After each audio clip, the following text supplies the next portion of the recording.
race fans. Welcome to another episode of Short Track Guys Podcast, brought to you in part by McDonald Muffler, the Muffler Mafia, based out of Mobile, Alabama. They're a family-owned, operated muffler shop, converters, shocks, and much more. You need to give those guys a call at 251-661-1043. That is McDonald Muffler, the Muffler Mafia, based out of Mobile, Alabama. I'm your host, Thomas Battis, alongside two of the same Short Track guys in the studio as always. Jim Pokrant, driver of the 07 Can'tQuitFishing.com sportsman and 2021 sportsman champion, and Ted Baber of Ted Baber Video Productions. What's up, guys? Good evening. What's happening, folks? Yeah, you know, it doesn't really take much for a wild thing to happen, and we didn't have any wild things that happened this past weekend here locally. Yeah. But man, I'm telling you, we had something happen in Mobile. We've got an event coming up this weekend on Friday night, which is including a demolition derby here locally. We're going to cover some big races. The Jegs High Performance 100 we touched on last week. They threw a little sprint car in there, the 500 sprint car tour. We're going to touch on that too. That was at Nashville. The Cars Tour, Pro Late Model Throwback 276. The late model stocks and the pro late models took place. We've got results on the ASA Stars National Touring Series there at Wisconsin last night. We'll have results on. I'm going to pass that on, and then we have the Story and Bleich Roofing Crown Vic Driver of the Week announcement coming up here a little bit later in the show. But let's talk about what happened in Mobile before we get to this weekend, Friday night with the Demolition Derby. Man, some wild things in Mobile. Yeah. Speaking of Demolition Derby, our sportsman class, we went over to race. Just like I said, Eddie Shoemaker is doing a great job over there, and I want to support him. So we're going to try to go to the remaining two races this year also, but. Maddox Langham and the veteran Dave Mader got together, and Maddox went off and wound up in the trees. Thank goodness he's okay. Yes. Yeah, he went on to win the truck race later, but it was crazy. I come up behind it, and all I seen was Mader bouncing off into the woods, and Maddox went by, and then his dad drove. Jonathan and his dad were in the race. They both drove over there, got out of their cars to see if their little brother, son, whatever, was okay. And Maddox was all right, thank goodness. He's going to be a little sore. He's got a few bumps and bruises, but that was a wild ride. If you haven't seen the video, look it up. Yeah, the car was a little tweaked, but didn't get it, and I got it back together. From what I understand, they got the frame straight, and he should be ready to run it Friday night. That's an awful lot of work. I believe Maddox had been driving the 1 car or 15 car for that race, but that's all good, man. But the rest of the races that night were pretty sporty. The Crown Stocks and the Outlaws, but the Outlaw race was totally dominated. Yeah, by Derek Griffin and Pure Stocks, Robert Loper. No particular surprise. Loper, I think if Robert Barber had been driving his own car, he would have gave him a fit, but, he wasn't driving his own car that night. Yeah. But I tell you what, the truck race was exciting. First couple laps, Okie Mason and Stephen Davis got into it. Stephen got the worst end of the deal. I think Stephen come back to run the top 5, but I'm going to tell you what, Maddox drove a great race and passed Okie with about 2 laps to go. I think Okie used his stuff up too early, but great show. The Outlaws were just totally dominated, like I said. And then in our class, the 8 car of B.J. Latham ended up winning. Congratulations. That's 2 in a row for him in Mobile. And it was a pretty good show. I mean, other than the wrecks, I got to battle with a few guys from Montgomery, and it was a lot of fun. I had a good time Saturday night in Mobile. Kind of an unusual winner in the Crown Stocks too. Yeah, Hunter Lambert. The races were almost over with. Our race was over, and I'm walking around the pits, and I seen them pull in. I said, "What are y'all doing here?" So we watched the heat races on TV. Figured we'd try to make the feature. He came from the back and won the feature. Great show. I think they have one of every kind of car that there is available. They got a Sportsman, a Crown, Outlaw stock and a Crown stock. Yeah. But man, to come from the back and not run the heat race, that was pretty impressive. Yeah. Good fun, good show all around. Yeah, and the crowd was decent, and they had a decent car count, and they had some issues in the pits, and certain drivers got in trouble, but it wasn't me this time, so I was happy with that. Yeah. I wasn't getting into it with those people, but it's all good, man. It was a fun night, and I plan on going back in 2 weeks and running the last 2 races in Mobile, and then see how things go for next year. Get over there and get in trouble. You're kind of outnumbered. Pretty much. It was just me and Martin. It would have been bad. Yeah. Well, I think, Mobile back in the game. I think they're 2 for 2 now. Yeah. Yeah, their opening night with a great crowd and great success. And then, this past Saturday night with the with the excitement going on, it's like Mobile just picked up where they left off. Pretty much. And Eddie's doing a great job. I think things are getting better and better. And as he puts time into the track, things will get even better than where they are. And, you know, I like a promoter that'll come around every night and say thank you. And Eddie has. And congratulations to him and Jason Smith. They're doing a great job. They shake your hand when they see you. They talk to you. They don't ignore you or walk the other direction. Yeah. Somebody commented that Maddox went from the outhouse to the penthouse, you know, going from that wreck. But somebody else commented also he went from the treehouse to the penthouse. Yeah, he did. I mean, he I don't know. From what I've seen, he squeezed Dave, and Dave had a choice either go off the track or hit him, and he hit him, and they wrecked. Mm-hmm. You know, it's kind of both their faults. I'm not going to say either one of them was 100% innocent in the deal. But it's a shame because two good race cars got tore up and somebody could have got hurt. So thank goodness nobody got hurt. Right. Yeah, I just want to touch on that 18 car in the sportsman class was the 1978 Snowball Derby winner, Dave Mader the third. Yes, so, sir. You know, just throw that out there. And we got names on top of names everywhere all the time here every Wednesday at the Short Track Guys Podcast Studio. Oh, yeah. Dickie Davis was out there at Mobile hanging out with us, the two-time Snowball Derby winner in the early 70s. Somebody's got some stories. Oh, yeah. I mean, he just had knee surgery. I just want to give him a shout-out because it was good to see him. I ain't seen him in a while, and he was just happy as he could be to be out of the house. Well, speaking of accidents, there's going to be accidents this weekend, but this is going to be an intentional show. It's called the Demolition Derby. This is going to be our local show with the Outlaws, Sportsmen, Pure Stocks, and the Crown Stocks making their way to the high banks of Five Flag Speedway. But the Demolition Derby is always a crowd favorite. Yep. And with the Crown Vic class coming up, those cars are going to get hard to find, too. Because not as bad. There's a lot of Crown Vics and Grand Marquis, and there's a lot of those that were made. They were made in the millions. So I think we're going to be a while before we run short on those, unlike metric cars that are getting hard to find. Yep. But, you know, the Demolition Derby is usually one of the fun nights to watch because I've been in two of them. And what's crazy is you don't start getting excited until the first hit happens. You're nervous as all getting, then blam, somebody hits you and like, oh, no, it's on now. Let's do this. Let's tear something up. So, you know, I've been in two of them, one in Mobile, one in Milton, and I had a fun in both of them. But I down there broke my toe in one and jammed my thumb in the other, and I'm like, you know what? This isn't for me. I don't want to wreck, and if I wreck, I damn sure don't want to be on purpose. Yeah, that sort of situation is really up to some other type of. I don't know what goes on when somebody wants to get in a car and just deliberately drive into the side of somebody trying to destroy everything and take a chance. But I can understand from experience, you know, that first hit just kind of takes the jitters out and then it's on. Oh, yeah. It's a blast. It's fun. I'll give it that. Yeah, it's going to be Friday night. Only $10 to get in with the Demolition Derby. Man, you got to watch that. It's worth $10 anyway. And then Outlaw Sportsman Pure Stocks and Crown Stocks Friday night at Five Flag Speedway. And the big races we got coming up, we got to cover.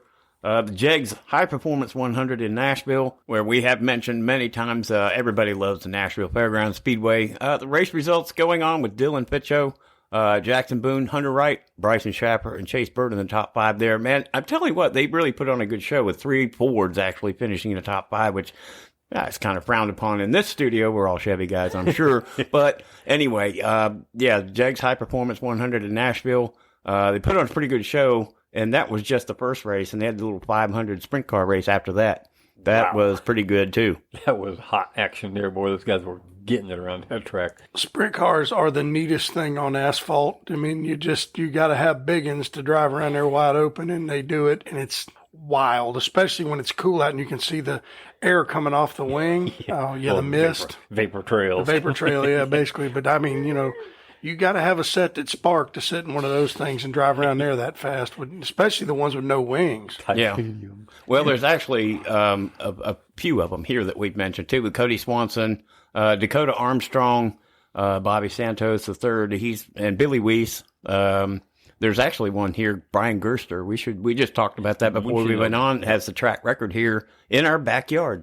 13.094, so close to the 12. It was ridiculous. We thought that night they were going to get in the 12s, but they just missed it by hundreds. Yes. Doesn't take much. No, but that's insane, dude. You hear them scream off in the corner, and they don't get off the gas. They just get on the brakes just a little bit to set the car and just haul freight. I mean, how do you hold the body's natural ability to lift and not lift? I don't understand how you do that, but Hey. Yeah, these were kind of like the Thunder Sprints, without the wing, and they all 19 of them got together right there at the start. You see, you watch the replay.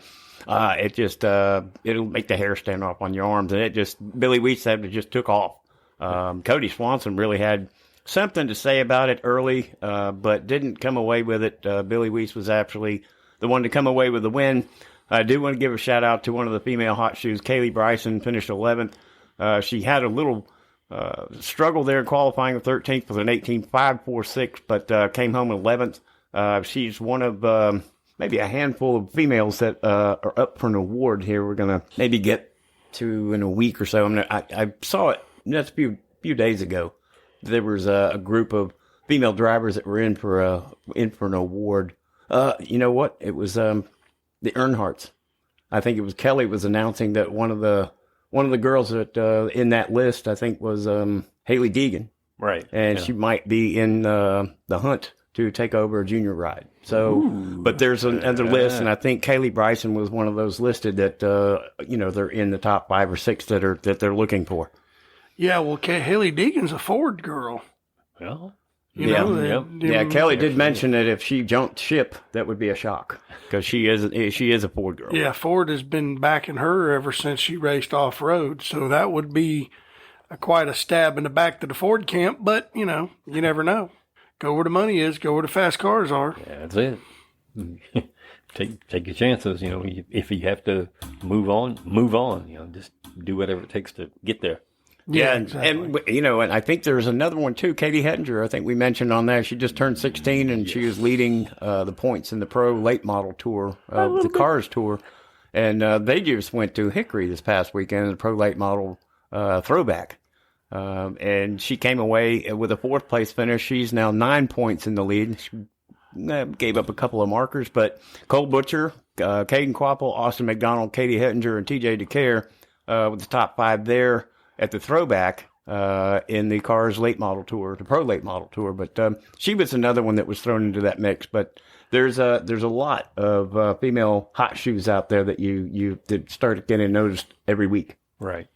You got to keep an eyeball. Well, they want to try the diversity thing and see if it works. I mean, Haley Deegan did really good till she got in that truck, and she's not done anything since then. So let's hope and pray that we can find us a female that can win races in Light Cup. That would be cool. I'll back that.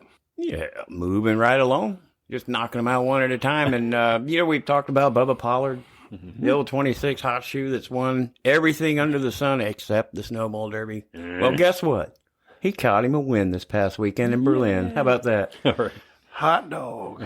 Yep, Bubba Pollard in the Hall of Fame night up there at Berlin. It was a prelude, I guess, to his team before they went to the ASA Stars Tour race over in Wisconsin. Dylan Stovall, Terry Seneker, and Joe Bush and Andrew Scheid, they were top 5 there. 19 Supers took the place at Berlin. Bubba comes away with the win. It got him a little upbeat, I guess, going to Wisconsin for that ASA race, but yes, didn't quite pan out, I guess. Not quite. Unfortunately, the Gandrud Auto Group 250, it went to somebody you would probably expect to have it happen in Wisconsin. Of course, we're talking about the Timinator, Ty Majeski, but it wasn't easy, and unfortunately, it was an unfortunate incident about 50 laps ago that took out one of the major contenders. We'll go through the list, and you just figure. I'm sure you'll know who I'm talking about. As I mentioned, Ty Majeski won it, as Luke Fenhouse, Derek Kraus, Gabe Summers, and Barrett Pollen was top 5. Gio Ruggiero, the aforementioned Bubba Pollard, came in 7th. Cole Butcher, who we were just talking about, 8th. Billy Van Meter and Austin Nason, top 10, and also the only 10 cars on the lead lap at the end of the race, by the by. Then Brian Sierkeski, first car 2 laps down, and then Paulie Schaefer, 12th. Justin Mondike, and then the 14th place, John DeAngelis, who had him pretty well covered in an unfortunate incident with the lap car. He roughed him up so bad that he wound up actually 48 laps down. It destroyed his car and his night.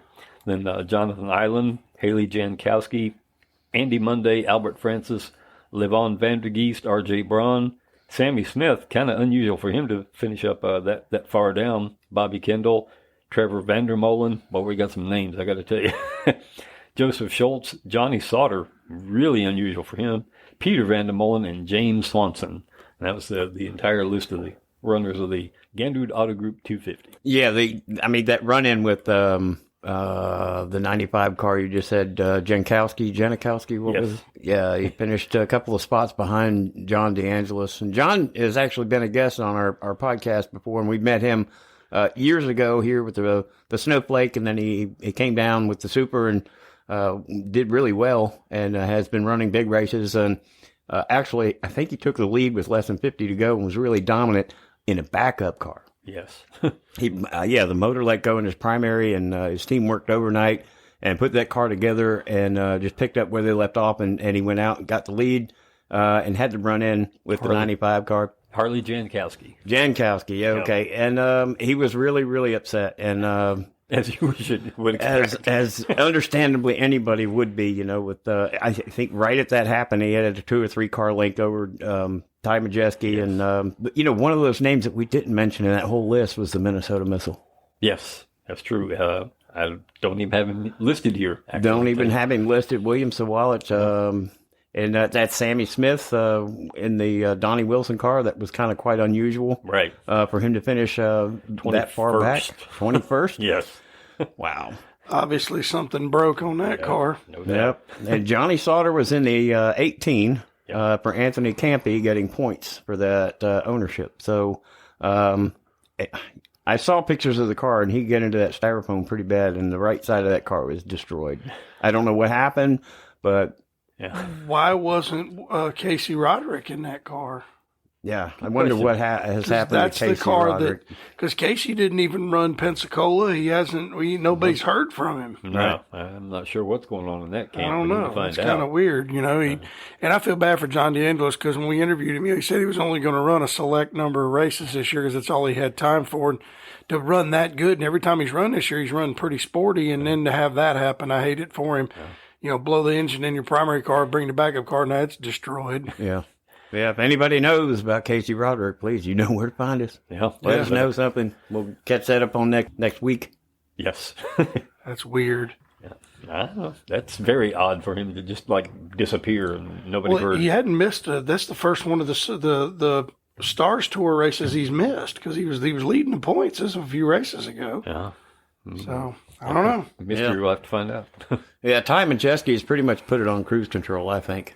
I just it's everywhere he goes. It seems like he's the one you got to battle with, and he's always up front. Even in the truck series, he's a big threat.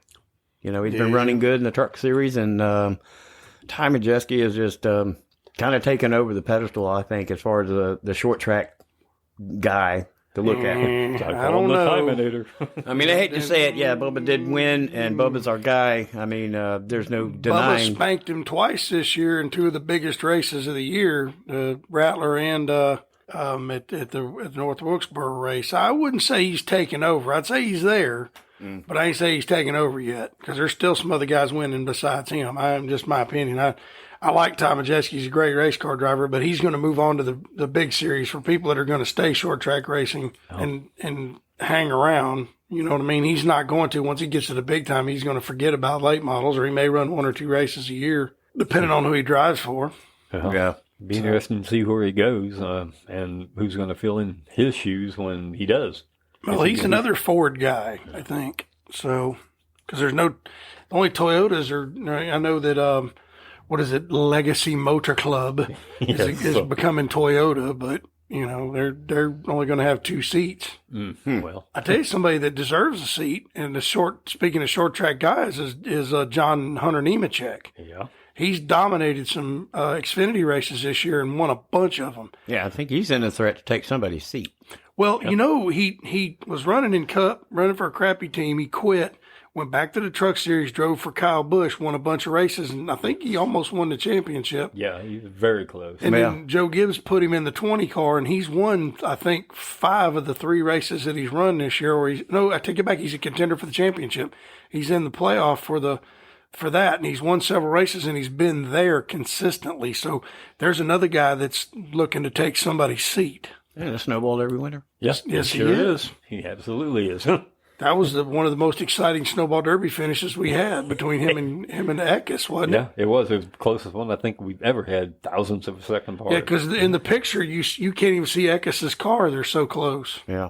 I remember after Eckes won that race, the year he did win, he laid down in the victory lane because he was wore out. Yeah. So, I mean, it's going to be, the Cup's got limited seats. Yeah. So, you got to work with who you got to work with, and Toyota definitely has limited seating. A lot of competition for those seats too, so it's got to go to the best. Hopefully, the best who has the money. Yeah, Childress tried to say that guys with money aren't the only ones getting the seats. I'm like, really? Yeah, really. I mean, the last guy to do that was what's his name that moved from Junior Motorsports. I can't think. Noah Gragson. No, the other guy. It was friends with Junior's late models. God, I can't think of his name. Oh, Josh Berry. Josh Berry. He's the last one that actually made it there. Him and I will say that Kyle Larson was another one that got there on his talent. He got there, got punted, and then got put, and then he came back. Yeah, he's a comeback kid. Yeah. But there's not too many guys in the Cup series that are there because of their talent. They're there because they brought a bunch of money. Right. So and it ruins so many things. Yes, it does. The 4th, August 4th, Friday night, Five Flag Speedway Demolition Derby, a local show. Saturday night, we've got the Pro Late models, Christopher Tullis. Looks like Hunter Robbins going to be there with Show Me the Money series. That's going to be a good show. We're going to cover that Wednesday. I do want to bring up the story in Bleich Roofing, Crown Vic, Spotlight Driver of the Week, Jim. And it's our buddy Matt Connell. He is from Access, Alabama. He started racing when he was 28 years old. Stephen Allday, which is somebody we know locally from Mobile, that helped him run a bomber cart. He said it was too expensive, so he got out of that and started running motorcycles, time trialing at Barber Motorsports Park. And he enjoyed that. But he moved to karting in 2020 and never found victory lane. In 2021, he went dirt champ go-kart racing on dirt. And then he said he heard about the Crown Stocks, and he said, man, that was a class that looked like he could afford. He says he has about $3,100 in the entire car, including buying the car. And the car is an old Monroe County Police Department cruiser. So it's an old cop car. And he says that he loves racing at Five Flags and everything like that. And speaking of which, he got his first podium finish at Mobile. Saturday night, he finished third and ran with the leaders, so it was a good job for him. Congratulations on that deal. Yep. And he loves the fans. He said, I love seeing fans in the stands. He said, I believe in the fans mean a lot to him. He said, it's really cool to have people come up and talk to you about racing, and I can relate to that because it's pretty neat when people come up and shake your hand. Hey, man, we love to watch you race. It makes you feel good. But Matt Connell, you are our Crown Vic Driver of the Week. Congratulations, and we appreciate you talking to me Saturday night. And man, he's just a great guy. He just enjoys it. You could tell he's one of those guys in that class that's just having fun. And that's what it's all about. Amen to that. Something cool real quick. I was standing in Victory Lane. We were having the drivers meeting, and Donnie Brusso come over to me, Cody Brusso's dad, and he said, Jim, I want to tell you something. I said, what's that? He goes, I want to tell you congratulations on that championship. He said, dude, I have been meaning to tell you that. And he said, I'd see you and forget. And he said, but I just want to congratulate you. And I said, you know how cool that is to have one of your childhood heroes, one of the guys you looked up to as a kid, say that, like Eddie Mercer did that one night. Junior Niedekin's done it. I mean, these guys are people that I looked up to as a kid, telling me congratulations. Your heroes, letting you know what they think. Yeah, that's cool, man. That's something that makes all the money I've spent, the bloody knuckles, the busted foreheads, the skin up knuckles, the broken backs and the tired things and the late nights and the sweat, it makes it all worth it. Yeah, the oil pans, the transmissions, putting your head in between. Smacking your head. Smack myself in the forehead with a damn transmission. That hurt. Yeah, blood, sweat, and gears. That's what they say. I bled, believe me. There's blood all over the floor of that shop. But. Matt Connell, number 55 from Chunchula, Alabama. First podium at Mobile. Crown Vic Spotlight Driver of the Week. Man, that's awesome. Congratulations, Matt.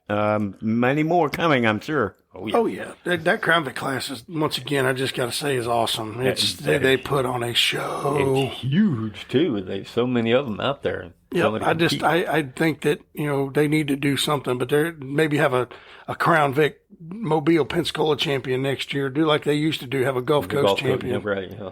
I can see that developing. Yeah. I certainly can. And let me just run down the points here locally. Ryan Bleich leading the points over Tyler Young, Daniel Lofton, Blaze Boykin, and Garrison Story. And I would go through the rest of the list, but I would throw out a name or so that we might have here coming up in another week, but I'm not sure. I don't want to let it out yet. Yeah, but just stay tuned. We will get next Wednesday with the next story in roofing, Crown Vic Spotlight Driver of the Week. Yeah, that's right. And thank you to Ryan and the family over there at that Story in Black Roofing that help us out with this, because that's pretty cool. We get to do this and get to spotlight a new driver in a new class that's really growing. Yes, I like that. And I'm sure they enjoy it too, because everybody wants to have their 15 minutes of fame. Oh, yeah. And Marcus Story, thank you for what you do for the sport. You build a lot of these cars, man, and we appreciate you for what you do, the hard work you put in. Absolutely. Absolutely. And to our listeners and McDonald Muffler, thank you for your support. And we appreciate everything that's going on around us. That's what keeps us going for sure. Short Track Guys podcast studio. We just we keep churning. The list of Crown Vic drivers is going to keep us busy for a while. I can see that already. As many as there are. Oh yeah, they're all across the southeast. Oh yeah, we can just keep going. I mean, it's really cool. And like I said, Ryan Blight I went to him, approached him about this, and he was excited. And he's like, "Heck yeah, let's do it." And he sponsors the class in Pensacola. He sponsors it in Mobile. Helped out up at Opp when they ran a big race up there. I mean, he's ate up with it, and that's cool. Boy, can you imagine what it's going to be like at the Derby when they all show up for that race? Yeah, I think they need to run them on Wednesday night. Tim, if you're listening, Wednesday night. Yes, Wednesday. Crown Stock Championship night on Wednesday. Yeah, and then we'll have the party after that. Yeah, move Tuesday to Monday, and then move the green flag party to Tuesday, and then have that initially start Wednesday with that big. Well, no, you could have the green flag party too. Just run the race at 7:00. Start the green flag party around 9. Run it 9 to 11, and then as soon as they get out, they move us in, and we're good to go. Well, there you have it. That's the way it'd probably be. Hey, you know what I'm saying? Just put me in charge. I'll handle it. Just put it on out there. Yeah, that's right. New sheriff in town. Yeah, we're gonna try to get the winged sprint cars in the Derby too somehow. Yeah, that would be cool too. Yeah, there'd be a new sheriff in town. His name is Jim Pokrant. Oh yeah, Brian Gerster will come and probably lay down another fast record in December. Dude, can you imagine on a cold night in a sprint car around that place where the tires are nice and grippy and she's digging? Woo-woo. About 2,700 pounds of downforce on that wing because of the dense air. Holy crap! And just have to grab a hold of them and hang on tight to get that thing off in that corner wide open. You might have to reach down and squeeze one of them to get you to keep that foot down. I don't know how they do it, but they got to be able some way to do it. I don't either, man. That is just crazy. They got a leg brace that locks that knee wide open or something. I don't know. That's crazy. Throttle lock for 60. Ooh, yeah. 32 seconds is all you need to get 2 laps. Well, biggins. Yeah. We shall see what happens. Grapefruit size. Yeah, this steel. Watermelons. Yeah, they bang together and spark. Anyway. Oh, yeah. Anyway. Yeah. A little off the beaten path, I would say. Just a little. Talking about sprint cars, man. I hear you. Sprint cars. They will be here sometime in the future. We hope. That would be nice to see them in the cold weather in December, along with everybody else. Yeah. But that's always the big show at the end of the year, and we can't wait to see it. That's it. Oh, yeah. Everybody get off your duff and come out to Five Flag Speedway this Friday night. Watch the Demolition Derby. Watch us get it on in the Sportsman, Pure Stock, and Outlaw Stock class, and the Crown Stocks. We're going to have some fun. Come out and join us. $1,500 to win the Demolition Derby with the possibility of another $150 bonus. So we'll be watching for that one. Yeah, that's a good payoff. Support your local short track, whether it be Mobile, Pensacola, Southern. If we don't support them, son, they'll close, and then we'll have nothing. We'll be sitting around with nothing to talk about. Right. That's a bummer. Yes. All right, guys. It's always a pleasure. Every Wednesday, Short Track Guys Podcast Studio, Short Track Racing in its entirety. Well, somewhat. As much as we can As much as we can fit in. Yeah, that's right. We do have a time limit, but, we try to make it work. Yeah. Well, why don't we just 1, 2, 3? Let's go, Brandon. Good night, everybody. Be strong, America. Thanks for listening.